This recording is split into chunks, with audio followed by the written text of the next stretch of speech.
ماه نور و رحمت و غفران کجا هستی؟ بیا ماه شوق و لذت ایمان کجا هستی؟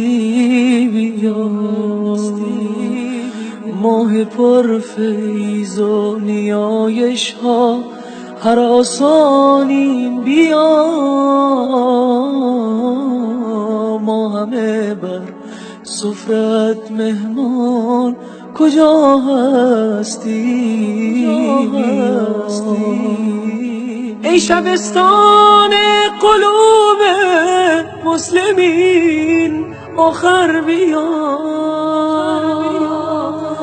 ای گذرگاه مسلمانان کجا هستی؟ بیا ما هوای تازه میخواهیم و دلتنگ توییم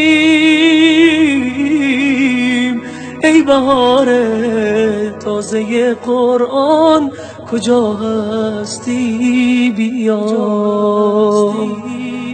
از گناه و معصیت ها خسته و درمانده ایم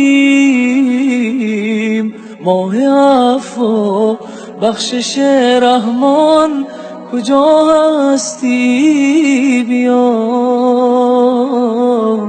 ما همه مشتاق هر لحظه ز شبهای توییم ای فضیلت های بی پایان کجا هستی؟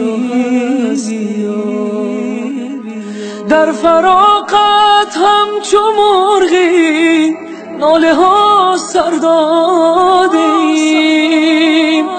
ما چو شمعی در غمت سوزان کجا هستی؟ بیا ای مه نیکان بیا و دست شیطان را ببند